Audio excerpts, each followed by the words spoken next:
The last two problems are the most challenging and involve you to think the most. There's so many different ways to do these, so I will show you one, and if you want to see another way, you can check the key for the notes. But for this, it tells you that the fourth and seventh term of an arithmetic sequence are -8 and 4, respectively. I'm going to start by filling in just blanks, and I'm going to make the fourth term -8, and then do 5, 6, 7, the seventh term 4.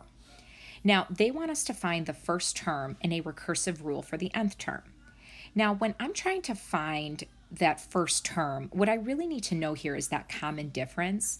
So if you think about how you're at the fourth term right now, and you want to think about getting to the seventh term, note that I would add the common difference once to get to the fifth term, twice to get to the sixth term, and a third time to get to the seventh term. So if you create an equation out of this right here, you know that -8 plus 3d is equal to 4. You can solve for the common difference that way. I think it's easiest to do this. If they gave you the fourth and the 10th term, notice that that would be plus 60. So you just kind of have to think about how many common differences you would add to go from the fourth to the seventh, or whatever case they gave you.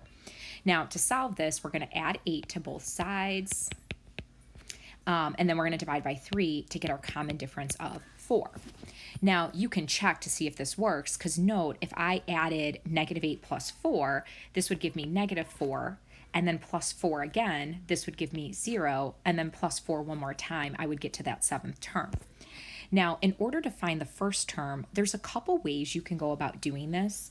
If you have a very small sequence like the one we see here, well, what you can do is, obviously that common difference is adding 4, but remember, if you want to go the other way, you would have to subtract 4. So what you can do is you can just find the values by subtracting 4 to go the other way, and then what you can end up getting is that first term of -20 that way. The second way you can do this is you can actually set up a rule like we learned in the beginning part of the notes. I know a sub n has to equal the first term plus n minus 1 times the common difference. Well, we just found that that common difference was 4, and if I want to find the first term, let's fill in one of the terms that they gave us. They told us that the fourth term was equal to -8, so I can say -8 equals a sub 1 plus 4 minus 1 times 4, because I'm filling in that n is equal to 4, because we're talking about the fourth term. When you sub in a 4, you get -8 as a result. Now, if you simplify this, you'll see that this becomes a 3 times that 4 is a 12. And then when you solve -8 equals a sub 1 plus 12 and subtract 12 from both sides, you get -20 equals a sub 1. So I wanted to show you this part both ways, just because if they gave you the 30th and the 90th term, you obviously wouldn't want to take that common difference and subtract it that many times to get to that first term. So that's where you could use the rule. Now, the second part of this question, so we found the first term, is to write the recursive rule for the nth term. So remember that to do that, we need to state that first term of, what was it, -20, right? Yeah, -20. And then you want to write that a sub n equals, and remember for recursive, you do that a sub n minus 1, and think about how each term we are adding 4, that common difference. So you're going to take the previous term and then add 4 to it to get the next term. So that would be your recursive rule.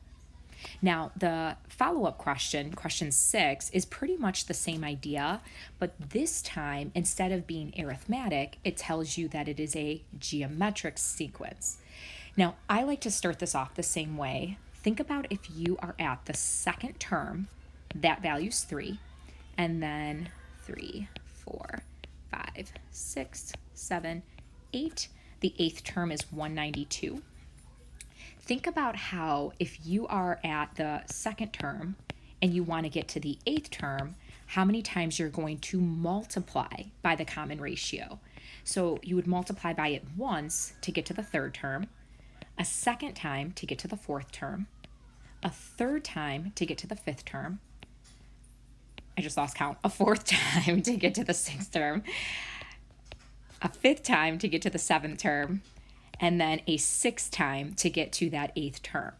So when you set up this equation, like we did in the last problem, you are thinking 3 times r to the 6th power is going to equal 192. So now instead of solving this using algebra, like linear equation, this is now exponential in nature. So we have to divide by 3, and then we're going to get r to the 6th equals, let's see, this is what, 6, 18, carry the 1, 64. And then from there, we are going to take the 6th root of both sides. Now, be careful with this one. This is a very interesting problem because we are taking the even root of 64, and technically even roots, we get 2 answers for this. We get the plus or minus, and then when you take the 6th root of 64, I'm almost positive that value is 2. So we're getting that as our solution for that common ratio. Now, you may say plus or minus 2, is that possible? Absolutely. Think about how if you multiply by -2, but you're doing it an even number of times, that can get you to that 192 as well, because all of those negatives would then ultimately give you that positive answer at the end. So you're going to see that this would be alternating if it had -2. So you would see this would be like -6, but then this would be positive 12. This would be -24, and so on and so forth. But you would see that that would get you to a positive answer as that last term. So technically, this does have 2 values for that common ratio. Now, to find the first term, this is super easy to do because, again, we have the second term.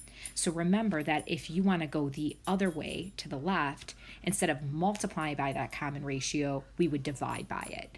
So we either have a sub 1 equal to 3 halves, or a sub 1 can equal -3 halves. And I'm going to put underneath if r is equal to 2, and in this one, if r is equal to -2.